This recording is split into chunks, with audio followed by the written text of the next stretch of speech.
Dr. Clore had such a footprint, and he touched a lot of people, and I think it's really fitting and touching that we now have the facility to open and be a tribute to him. Prosser is where Dr. Clore lived. It's where he did his life's work. He joined WSU and did his work at the Irrigated Research Center here in Prosser. This is really where his heart was and where the heart of the industry remains, and it seems pretty appropriate for the Clore Center to be here. The inspiration for this building came from really trying to connect to the land and the beauty of it. We wanted it to be an authentic building that was really authentic to the Yakima Valley and the Prosser area. And we really wanted it to feel like it was a building that belonged here.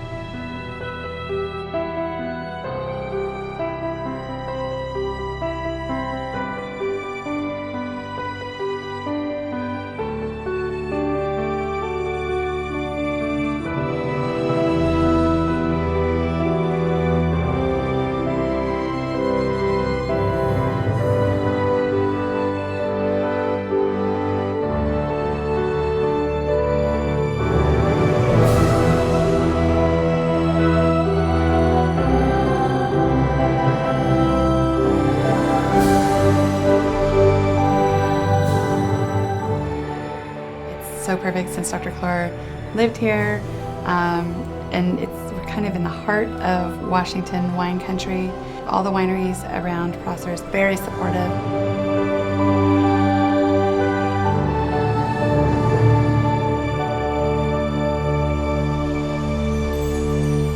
It's something we've needed for quite a while to showcase the wine industry in the state and the grape growing. I think it's a tourism attraction for this whole region. I mean, people are going to come over here. Of course, they come to Prosser, they're going to drink wine.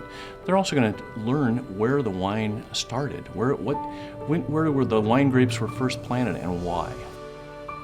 Needless to say, it's good for the community, but it's good for the state too. It's important for the state to have a center like this, which can showcase all of Washington wines. I mean, Prosser is the birthplace of Washington wine, with all the work that Walter Clore did in research, as well as getting farmers to start growing wine grapes. And I just think it's just going to mean so much, but not only for the valley, but for the state of Washington. I grew up kind of following him through the fields as he was doing he'd stop by some vineyards and check on some things, test the soil and look at the leaves, and it was just a very good childhood being his granddaughter. We don't believe there's really anyone in this industry today who's done more for the research of wine grape growing than Dr. Clore. And to have this facility named after him is absolutely a tribute to his hard work and research and the vision that he's had for grape growing and fruit production in this valley. Walt is the guy that, I'm going to say enabled, gave us the encouragement to plant the grapes. I could say that he was a tireless worker, full of energy, and probably till the day he died. I've never seen a more energetic person. He actually convinced us, and it was hard to do, that we could grow wine grapes in this cold climate. And without his encouragement and facts that he showed us and growing techniques, I'm sure we wouldn't be where we are today.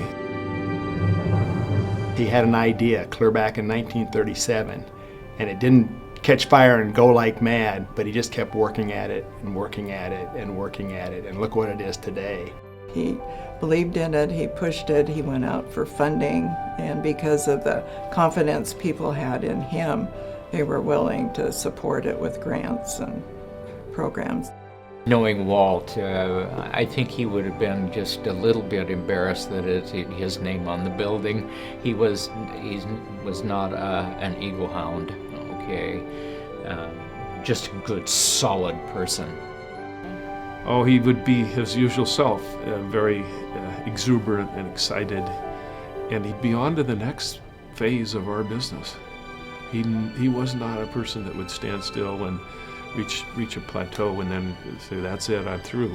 Oh, he would say, I don't deserve it. There were many people that helped me and many people that facilitated the Washington wine industry, is what he would say. He'd say, oh gosh, is what he would say.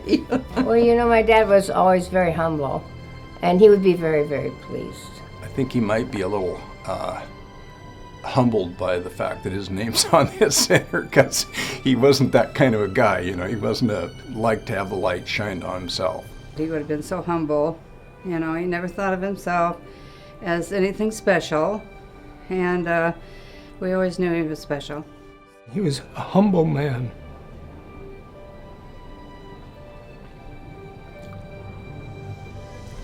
I know he didn't do anything.